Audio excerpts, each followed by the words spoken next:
Hello, hello, hello. Welcome to the Leaders in Conversation with Nomazibulo Changa. This is a platform where we engage with C-suite leaders and have authentic conversation about their leadership journey and their entrepreneurial journey. These are leaders that have broken the barriers and made strides in their businesses, in corporate, or in their communities. This platform has attracted viewers and listeners across the African continent. And today, we are proud to bring you a special edition and a special episode that focuses on Women's Month. I'm bringing you two extraordinary women who have broken the barriers in male-dominated industries despite adversities in the spirit of Madame Cliquot. These are the two winners of the Bold Women Award by Veuve Cliquot. So I'm gonna have these women to engage with us about their entrepreneurial journey, their personal development and growth, as well as social impact and how they influence their communities.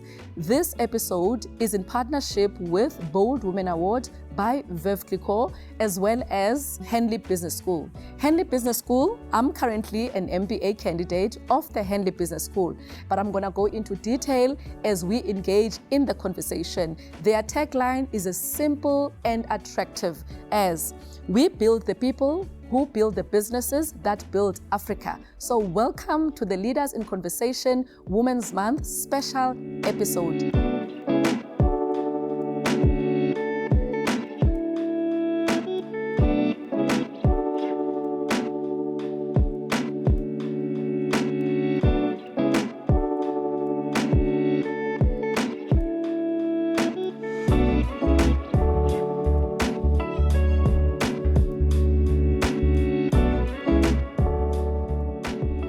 Leaders in Conversation with Nomazibulo Changa. It is such an honor to be seated and having a leadership conversation with the two extraordinary women. One of the women won the Bold Future Award by Veuve Cliquot on the 17th of July, 2024. Her name is Refilwe Sebothoma. Refilwe is a visionary leader. She is a co-founder and CEO of Hakem Energies. This business she started in Northwest without realizing the impact it would have in the South African continent. She's very passionate about impacting communities and giving back. She's also passionate about building young people through mentorship and coaching. She is a self-made business development strategist. So welcome Refilwe Sebothoma on the Leaders in Conversation seat.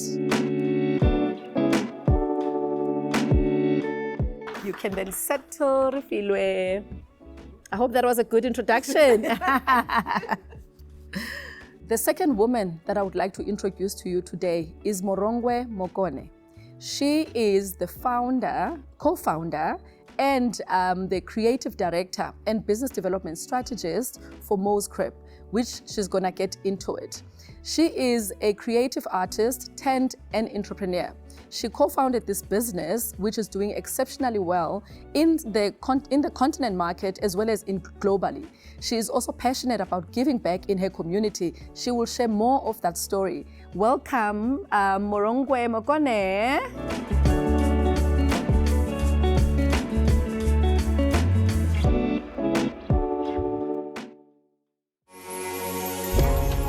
Hi, I'm John Foster Pedley, the Dean of Henley Business School, Africa. For 80 years, we've been building people who build businesses, and here, in turn, build Africa. At Henley, we're not just a business school, we're a global learning movement with a heart in Africa, impacting lives through education. We're a proud part of the University of Reading, that started as an offshoot of Oxford University. The university is recognized among the top 1% in the world by the influential QS rankings. We're the first business school in Africa to hold quadruple international accreditation. The Financial Times ranks us in the top 20 in the world for executive education, which makes us #1 in Africa. In South Africa, we face unique challenges. Our history has left most of our people without access to quality education. Henley's mission is to correct this. We're revolutionizing lifelong learning and giving second chances to everyone in the workplace who couldn't get access to education qualifications earlier in their lives. Our part-time programs are designed for working adults, helping you climb the educational ladder from diplomas to master's degrees and beyond as our family-friendly business school.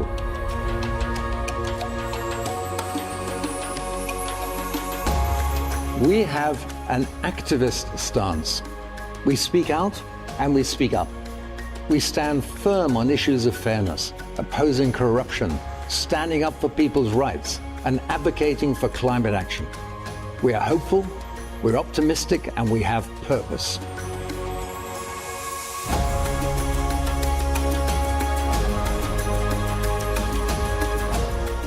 We don't just educate, we build prosperity. We empower you to believe in yourself and support you to achieve great things.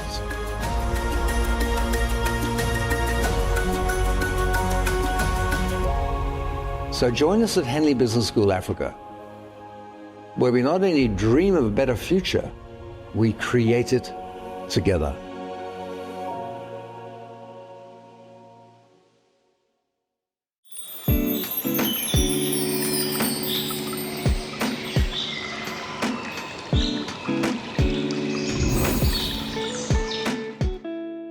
It's such an honor to be sitting next to you. What an incredible journey you have embarked on. But before we get into your stories, both of you, I'd like to I have some teasers, right? Just to ease ourselves into the conversation, right? So tell me, I'll start with you, Mo. What was your first business idea and what inspired it? First of all, I just want to say thank you so much for having us. It's a privilege and an honor to share a stage with you. My first business idea, I need to think about it. Actually, it was in primary school. Yeah. And it was a gambling business that I had.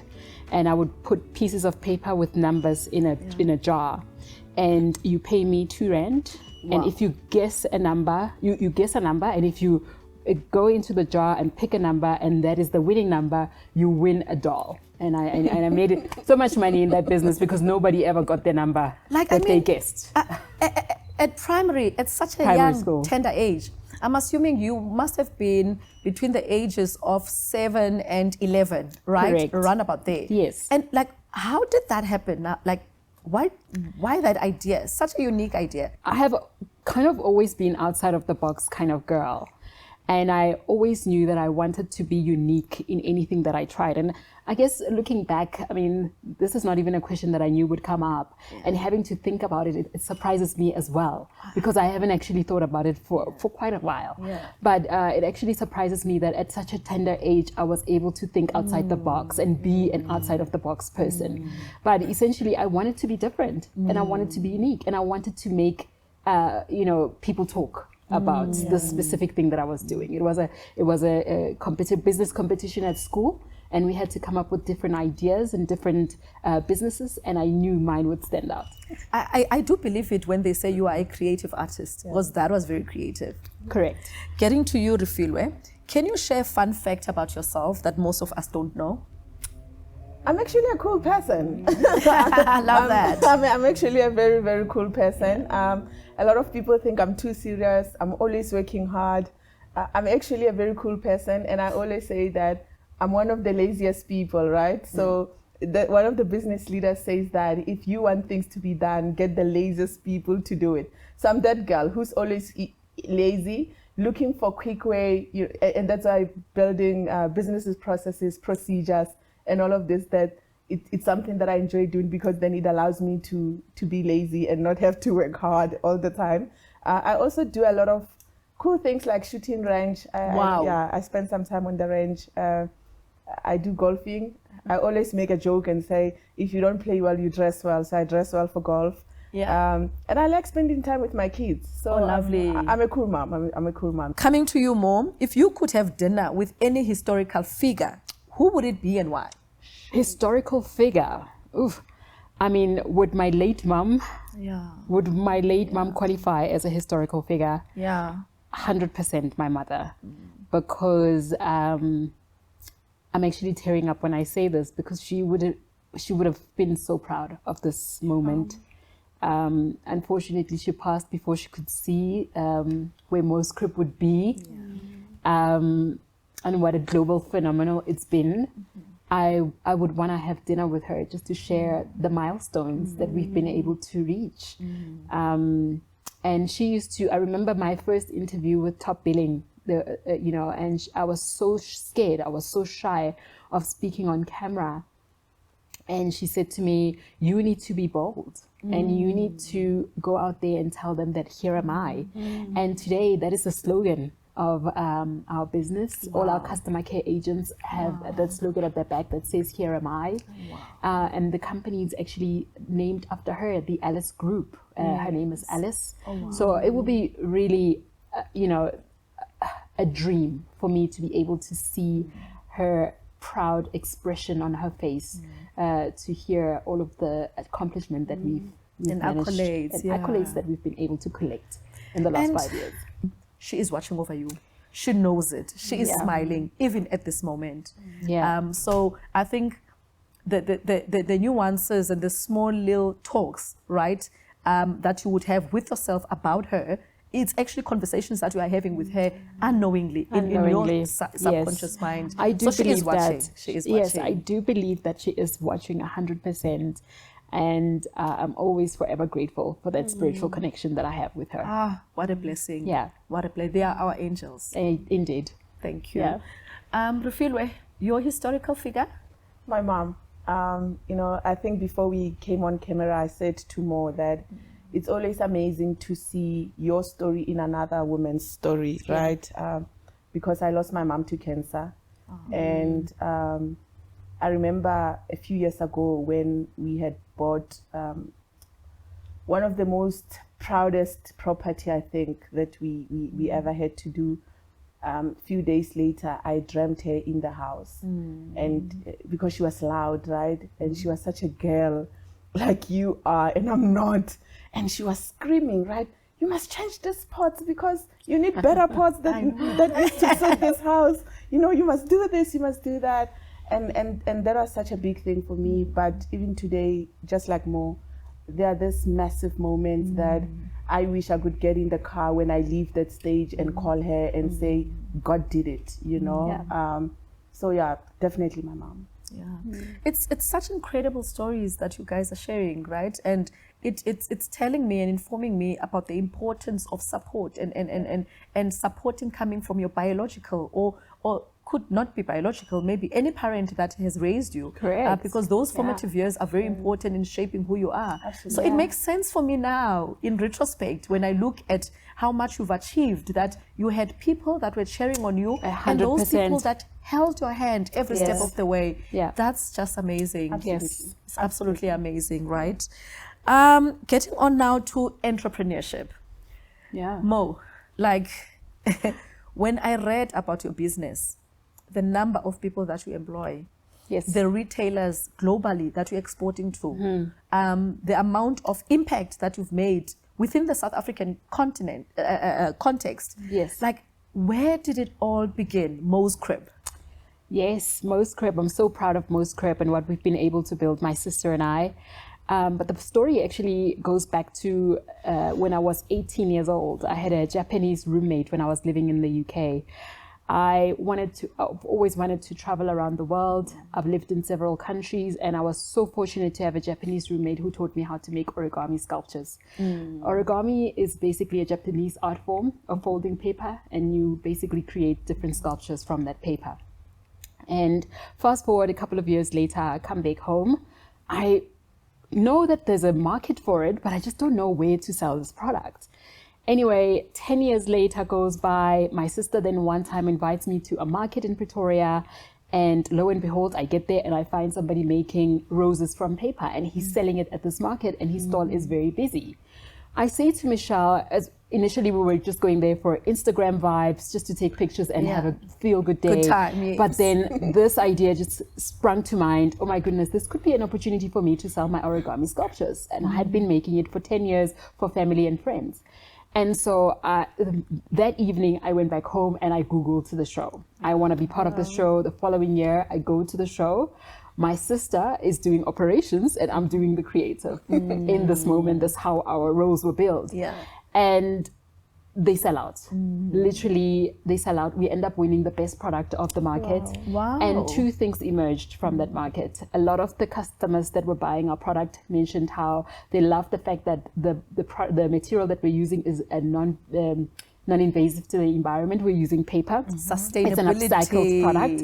And also they like the fact that it's a practical piece that can be used in the home as a deco piece, as a pot plant. And essentially those informed our next steps. We wanted a product that was sustainable and we wanted a practical product. And that's basically how Moscrip was built, because the following year we would come back to the show, but now introducing a PVC recycled basket that is made from recycled material and that is also practical. So that's how Moscrip came about. So sustainability is a big part of your business, right? 100%. Wow. Sustainability is the core of Moscrip, not just in the environment, because we really like to take care of the environment, but it's also about sustainability in the job creations that we create in the community. We currently recruit 102 employees and we have 100% retention. You know, since the inception of Moscrip, which has been 5 years, yes. Amazing. And so we've seen sustainability not just in the product that we're actually making and selling, but also in the livelihoods of the people that we employ. Wow, such a beautiful story. Thank you. A beautiful story. Thank you. Refilwe, how did your journey begin? I was intrigued actually by your profile, right? And I'll tell you why. There's a big element. So business development is such a unique and challenging skill to acquire, right? And I've been in business now for 8 years, right? And one of the challenging things that I've found is having a business development person. In fact, I am the business development person in my business. Most of the business has been brought through me and by me. But and I've recruited for business development strategists, managers, specialists, etc. It just doesn't seem to work. And where did that come from? It just in your background, as you are sharing with us, tell us, how did you then become this self-made business development strategist? So I think it started with my mom. So my mom had a very difficult marriage, and eventually she left the marriage. We then had to go and live with my grandmother. And because now she came out of that comfortable state, she then had to start working 3 jobs at a time to just try to get us through school. And by the way, we triplets, right? It's not just one child. Wow. And she then has to do that. And I start just learning how women can just do crazy things to just make sure that they change the lineage of their children and give their children access to better things that they've never been able to do themselves. So these are the nuances in your own language which build us, and sometimes because they happen at such a young and a vulnerable age, we don't even realize that these are the building blocks that produces who we are. So my grandmother then has to step in as a mom, and she's running a small business of selling fat cakes. And that's where the first time I'm like, okay, maybe I can make a little bit of money, right? So every time she'll say, I need you to wake up, I need you to help me, I'll ask how much you're gonna pay me, right? So that's where. So already that business acumen was there. Absolutely, right? Because we also do that. I think especially as impact leaders, it's easy to do business and not monetize the business because we are fulfilled by the impact that the business is able to produce. So I think it's very important that even as we transform and impact the lives of people, which is very important, we also then have the ability to monetize the business, because business is about that. It's about being profitable, it's about growing, it's about being sustainable, you know. And fast forward, so I'm born and raised in Marikana, which is a mining village. And in the mining villages, we wear PPE 24 hours, right? Yes. So PPE then for me was something that I saw every day, because then my uncles, my mom, everybody who works in the mines, they're wearing it every day. And I just wanted to understand, why is PPE that important? I then, by the way, I've got a finance background, right? But then I'm thinking, I want to go study and understand, why is PPE important? That's where I was introduced to occupational health and safety as a concept. Yes. Again, this is a hugely impactful career, because health and safety is about the lives of people, right? So our first business then was around that. It was around PPE. And for us, PPE was never about just clothing. It was never about ticking the box. It was about understanding that it becomes our responsibility to make sure that employees go back to their families safely after every shift. Because a lot of businesses have almost marginalized people, if there's a word like that. We don't see people as mothers and fathers and sisters. We see people as numbers, as machines, as numbers, yes. as production activities, right? And we said PPE will enable us to save the lives of people. But that was one part of HSE. We then started seeing an opportunity to then get into the heartbeat of it, where we are now offering services, you know, making sure that we can do audits, and all of that. So it then started helping me to think, how do I own the value chain of concepts? Because I also feel like sometimes as small businesses, we are comfortable to get in and just be a reseller, a distributor, and never really get to the heartbeat and the value chain. Yes. And that's where the power is, I think, for businesses.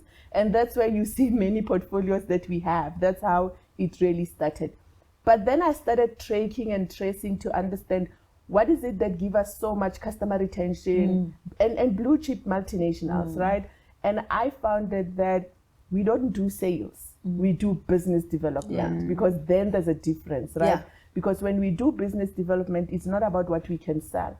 It's about what are the challenges that our customers are having, how can we solve them, and how can we solve them sustainably? And we then therefore never see ourselves as mere suppliers to our customers, but we see ourselves as partners in their businesses that can enable them to fulfill what they need to do as businesses. And you speak so profoundly about your why, right? Yeah. And your why becomes what will sustain your business for the longest time. Absolutely. Even if you are in the business or out of the business. But that why that you've really solidified, identified, and really crafted is really powerful. And I mean, you run a portfolio of companies, and one of them is Hakem Energies, which we will talk about that later. But how would you define yourself as a serial entrepreneur? Because when I saw your profile, I was like, this girl is a serial entrepreneur. Would you define yourself as a serial entrepreneur?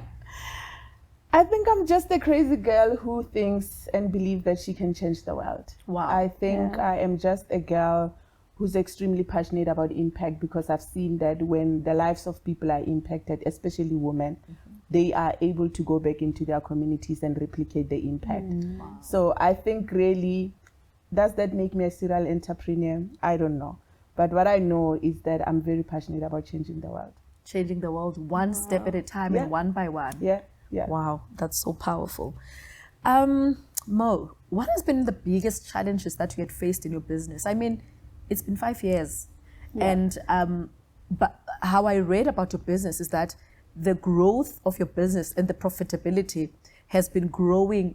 You know, there's a trajectory of growth within your business ever since you started. Yes. And that takes a lot of time. And I mean, I'm assuming there were teething problems at the beginning, right? There were a lot of challenges that you encountered along the way. But what made you remain resolute around and firm in your business and making that and ensuring the growth? Well, first of all, I come from a background where I am a law school dropout. And so I don't have any qualifications to fall back on. And so I knew that starting the business and being in the business was sort of my only way out of the situation that I was in. For a very long time, I was working in corporate as an executive assistant, and I was, it was a difficult journey for me because I was overlooked and undermined. And even though I knew that I'm capable of reaching, you know, higher level in my career, I was stagnant. And so getting into business, I knew this was my resolution to all the problems that I had. So that's number one. There was no way I was going to fail. I was not going to let it fail. There was no room to fail. There wasn't any room to fail. And when we talk about the problems and challenges that we face and still do in some aspect, we started the business as myself as an artisan, and I didn't even know at the time that I was just an artisan.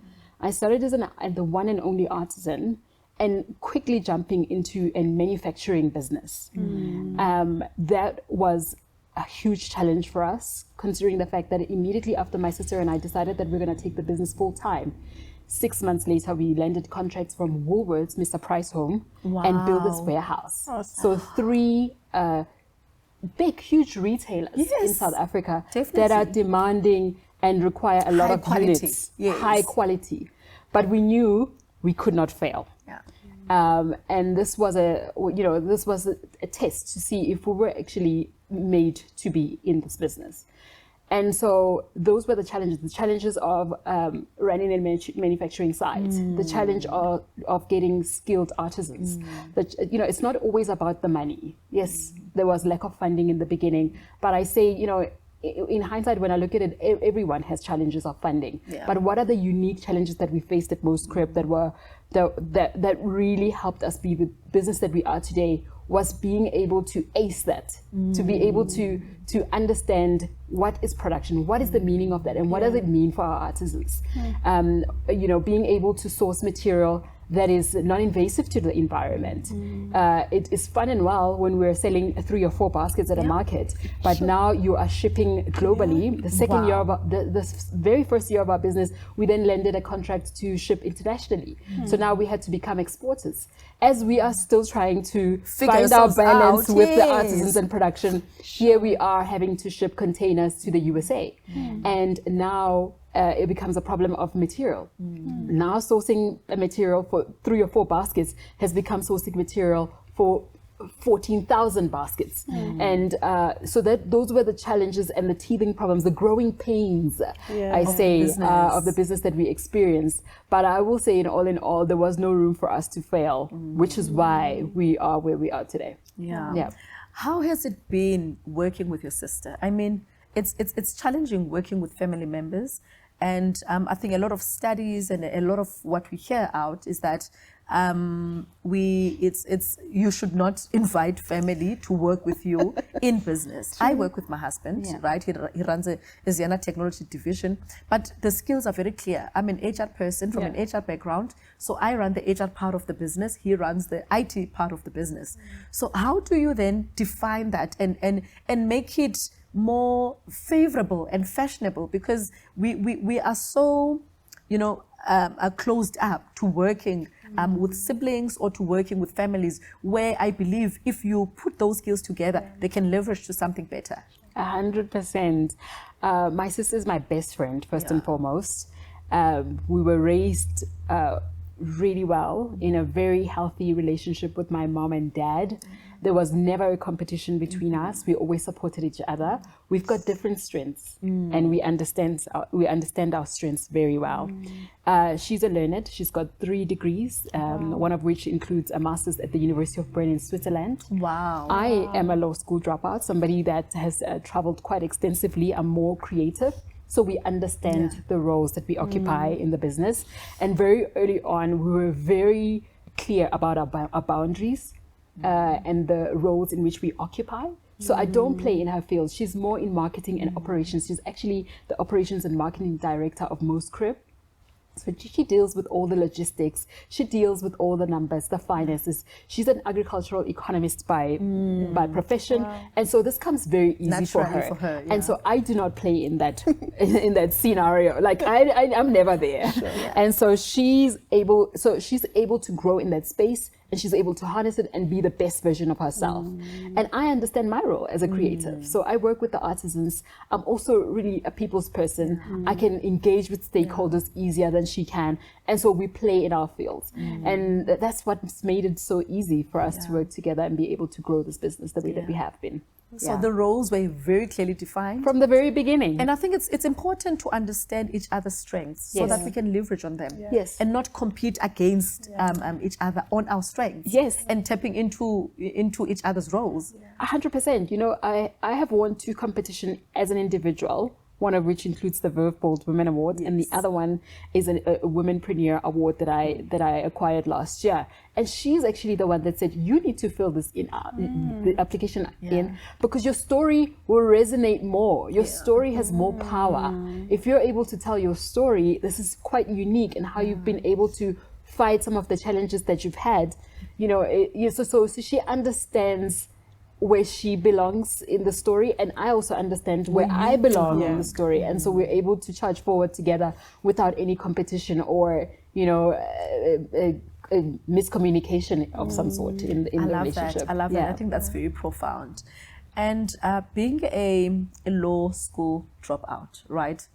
What lessons has that taught you, and how do you feel about it now? Actually, I from a very early age, when I was 8 years old, I used to recycle plastic. I would cut plastic into strips and weave that into carpets, homemade design again. So what this has taught me was that I wish my parents had nurtured my creative skill from a very early age. And I know that my parents were very much championing of me going to law school, and this is what they thought would work for me. This is what we were always brought up to believe, that education was the way to go. And so, the lesson that I've learned in all of this is that I wish I had nurtured this early, but I'm here now. So it's I'm not regretful of anything at all. I think it's a unique journey, but I've seen it from a very early age that I was creative, and I wish I would have done it earlier.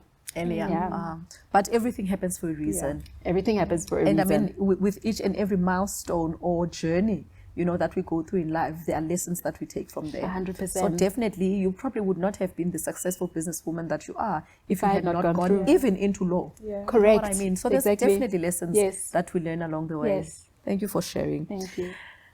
Building Hakem Energies, right? We are currently faced with an energy challenge in South Africa, as everyone would know. And how did you find that gap in the market? I mean, you think like a business development. You see opportunities, you want to, package that and plug into those opportunities. Talk to me about Hakem Energies and the sustainable solutions that you provide in that business. And I think linking back to the impact leadership, right? So when we pick up LPG as an alternative energy, it was really that conversation that everyone was talking about. What do we do now as a country, even as a continent? People are talking about just transition. People are talking about zero emission targets. And I'm like, hold on, right? How are we talking about this if we still have millions of people in South Africa, billions of people in the world who still don't have access to clean cooking, who still don't have access to safe heating, right? And I thought, let us look at what is it that we can do as an immediate solution. Because I think, and as strategists, we're very ambitious. We always think in 2030, 2050. But I'm saying what we found when we did research, these issues needed to be solved today, not in 10 years' time. Yes. And I'll tell you why. I mean, when we did the study, we picked up just a few facts that young women and women in rural Africa, they're still being raped because they need to go into the field, look for wood, look for cow dung, look for anything that they can burn to cook. We talk about paraffin poisoning, where 500 toddlers die every year because they drink paraffin. Because if you look at a lot of informal settlements, they use paraffin stoves, they then store paraffin in juice bottles or cold drink bottles, and the kids will drink it because they think it's something that needs to be drank, right? We then talk about lost time. If you are a woman in rural area, it takes you 3 hours or 4 hours to go collect wood, then another hour to make that fire, and then to cook. Then in a day, you've lost anything between 5 to 6 hours. And that's the time you could have used to cook, to spend time with your kids, to do homework and all of that. And the point that I'm making is that for us, it went even just beyond an energy poverty issue. We were then now having the opportunity to really resolve huge socio-economic issues, right? And we did that. And I love that. Because if we cannot solve those, no one can. I mean, it starts with us. And I often say it starts with us in our little corners. Absolutely. I think we always want to wait for the big apple or the big thing, right? We underestimate the importance and the power of small beginnings that led to where you are today. Absolutely. And I think also, to your point, South African people need to solve South African problems. Thank you. Hallelujah. Right? Because nobody is going to do it the way we need to be doing it. Everyone is talking auto gas and all amazing things, which I'm not saying we shouldn't be doing, but I'm saying let us do them in parallel, because those markets are able to have conversations at that level because they've already transitioned to that level.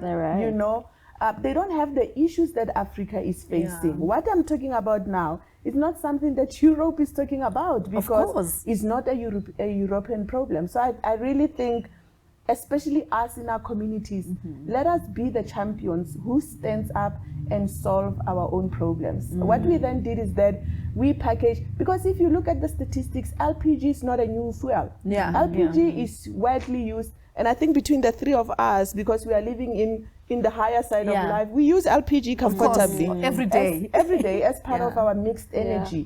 And I did not agree with the notion that LPG then can only be accessible by people who could afford it. We then started creating a platform that can all of a sudden make LPG affordable for people who are poor. So the first issue there was that they couldn't afford the cylinder deposit because it's expensive. I mean, if you go into any retail today, just to buy a 9 kg cylinder, it's over 1,000 rand. So we then championed a project where we said to Corporate South Africa, we need your donation through CSI so that we can then have the cylinders to give away to. And Corporate South Africa, it's always nice to partner with us, you know. So, but only if you know your value proposition and the impact to the South African problems that you're referring to, right? Absolutely. So they came on board and they supported us. And sitting here today, I can tell you that we have transitioned over 1,000 families. We've moved them from, you know, to have access to clean cooking energy, which is something that I'm exceptionally proud of. But what we then did is that we created an LPG box, right, that we have taken into rural markets. And then poor people, all of a sudden, they can walk to the LPG box, refill. And we also have what we say, refill as you can afford, because the reality as well is that they don't always have money to refill an 9 kg at a time because it's expensive. So if you've got money to refill 2 kg, the system allows you to refill for 2 kg, because then you can go cook, you know, take care of your family, and then tomorrow when you get another 200 rand, you are able to come and refill like that. So we've really, again, to your point of value proposition, really went down to customize LPG as a solution that can be accessible for marginalized communities. Wow. You know, the stories of impact, they really have a profound meaning. Like I said, we can get into any businesses that we can get into, but if there is no impact within the business that you are making, what's the point? What's the point? And I love it because we are currently partnered with Henley Business School, where they talk about that they build the people who build the businesses that build Africa. That's right. So who can solve African problems besides us? And it really ties in with what we've just spoken about.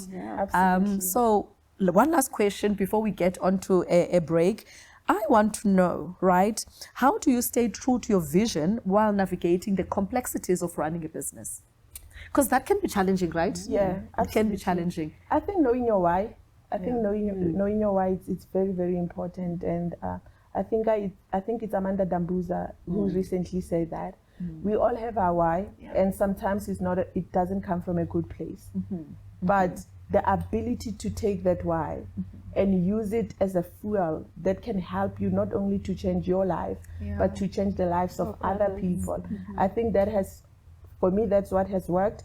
But also to realize in that journey, we are also then creating a pattern for young women who are coming after us. Blueprint right, is important. Who are then saying, if she did it, then I can also do it. And I think that's why I'm extremely intentional to make sure that whatever that I do, I don't make success to look like this big, unachievable thing, unattainable thing. Because then it makes a young girl who comes from Soweto or Marikana to look at me and it's like, oh no, those are the things that Bonoma and Bomo can do. I can't do it. So I've always then been very intentional to open up my life, to share my journey, so that any young girl who looks at the journey can truly believe that if she did it, I can also do it. Yeah. Wow. Yes. What a profound statement. We are going to go to an ad break and then we'll continue with the leaders in conversation. These are the two extraordinary women that recently won the Bold Woman Award by Veuve Cliquot, a story of an extraordinary woman in France, that is Madame Cliquot, who beyond adversities had managed to start a global business. Hence we are sitting here today. So thank you to Veuve Cliquot for sponsoring and partnering with us. We'll be back shortly.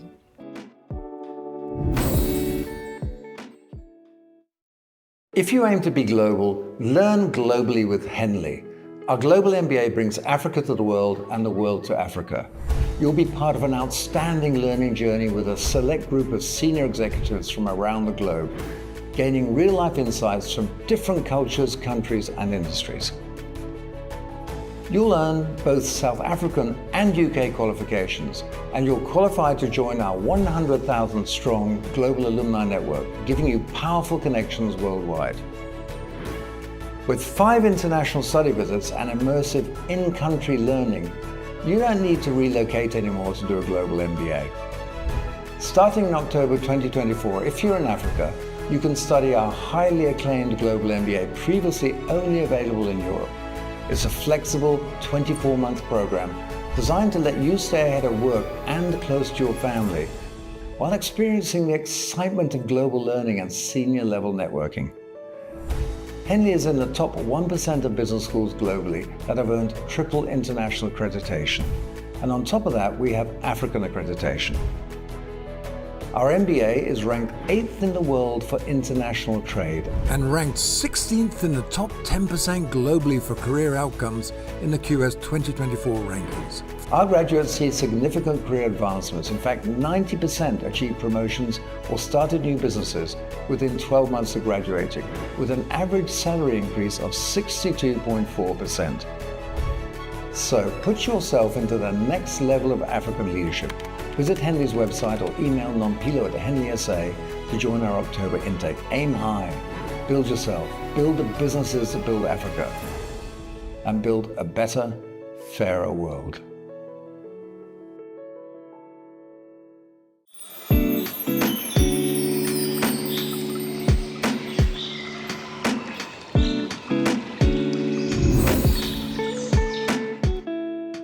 Welcome back as we continue the conversation with the Bold Women Leaders and Bold Women Award winners. So before the ad break, we got to learn about how they started their entrepreneurial journey, what made them to start those journeys, their why, which is an important one, and how their businesses have been able to impact their communities.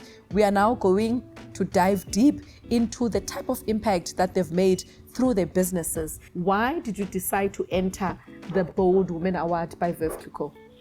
So my sister actually told me about the competition. I didn't even know it existed. But she felt that my story was so compelling and I resonated so much with the story of Madame Cliquot and the adversities that she faced when she started her business.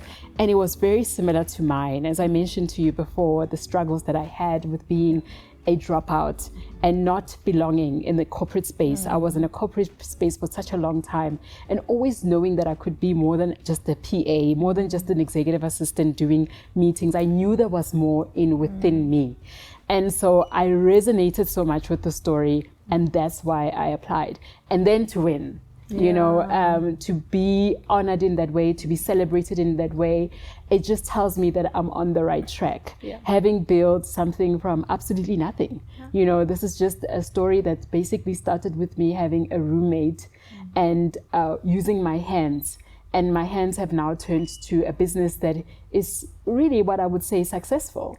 It's a global business that is empowering 87% of women that we recruit in our business, and also cleaning the earth. So it just it just signified so much. The award just basically let me know that I'm on the right track, and that, you know, I may have struggled, but now I'm seeing the rainbow after the rain. What has that done for you? I'm winning this accolade. I mean, it's important that as we work, someone recognizes us along the way, right? And it affirms that we are on the right track. So what has that done for your business? And I mean, it's a very short time now, because this was in July. but I think I've already seen you on radios being interviewed. So what has that done for you, and what are you looking forward to? So what it has actually done for me is let me know that the business has longevity. I think more than anything, it's not just my award, but it's the award of myself and my team members, my sister and my team members. We're always so grateful when we get that purchase order, when we get that call from the client to make a repurchase. And so this is one of those moments to let us know that somebody's recognizing our work, and we will probably still be here next year and the year after next. And I'm not just celebrating this just as me, as Morongwe. As I mentioned, we've got 102 employees, of which 87% are female. And that also lets them know that through their adversities, they can also conquer and overcome. I'll tell you one of the stories of one of our employees who's actually started working with us as a house helper. She was a maid that was recruited by my late mother. And she used to take care of my mother when my mother was ill.